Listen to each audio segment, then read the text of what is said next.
Diversity भी बढ़ चुकी है। पिछले साल में आईटी इंडस्ट्री का टर्नओवर सिर्फ एक्सपोर्ट के टर्नओवर 6 लाख करोड़ से अधिक था, और अगर डोमेस्टिक मार्केट का भी पूरा देखें और ई कॉमर्स भी उसमें जोड़ें तो उसका अलग से इसके ऊपर 3 लाख करोड़ का था, यानी सब कुल मिला के 9 लाख करोड़ का टर्नओवर है इसका।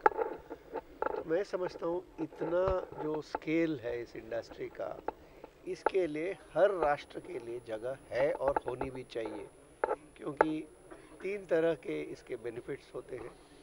एक तो आईटी इंडस्ट्री में जो ग्लोबली आज की डेट पे इंडिया से जो आईटी इंडस्ट्री है ग्लोबल सर्विसेज प्रोवाइड करते हैं, उसके वजह से जॉब्स उस एरिया में आते हैं, यानी नौकरी पाने का एक रास्ता है। इस वक्त इंडस्ट्री में करीब 3.5 मिलियन यानी 35 लाख लोगों का डायरेक्टली एम्प्लॉयमेंट है, और हमारा अंदाज़ा है कि हर एक डायरेक्ट एम्प्लॉयमेंट जब होता है उसके वजह से कम 3 या 4 लोगों की इनडायरेक्ट एम्प्लॉयमेंट भी होती है, जैसे कि एंटरटेनमेंट में या ट्रांसपोर्टेशन में या रेस्टोरेंट्स में या ऐसे रिलेटेड एरियाज़ में।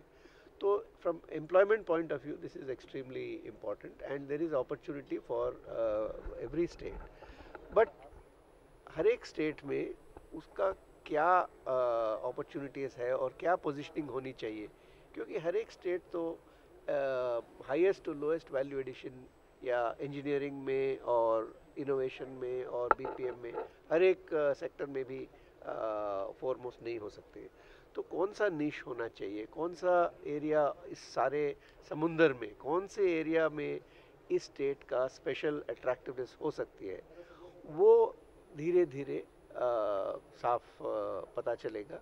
और इसके लिए हम अपनी तरफ से स्टेट गवर्नमेंट को अपना राय दे रहे हैं कि इंडस्ट्री इस वक्त सेकेंड टियर लोकेशंस के लिए देख रहे हैं, और अपने देश के अंदर अगर ऐसे दूसरे लोकेशंस तैयार नहीं हुए हैं तो उस सेगमेंट किसी और विदेश को भी जाने का अवसर है।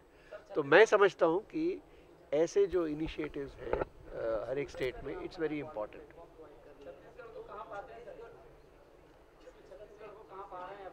क्या करने वाले हैं छत्तीसगढ़ के साथ, किस तरह से आप अभी एमओयू भी हुआ है?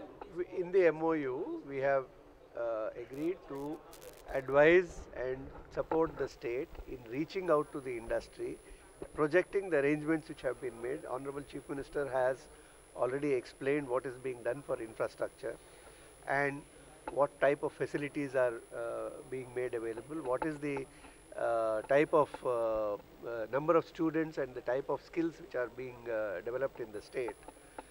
So we are trying to connect them with the industry. Many of the industry members have come today.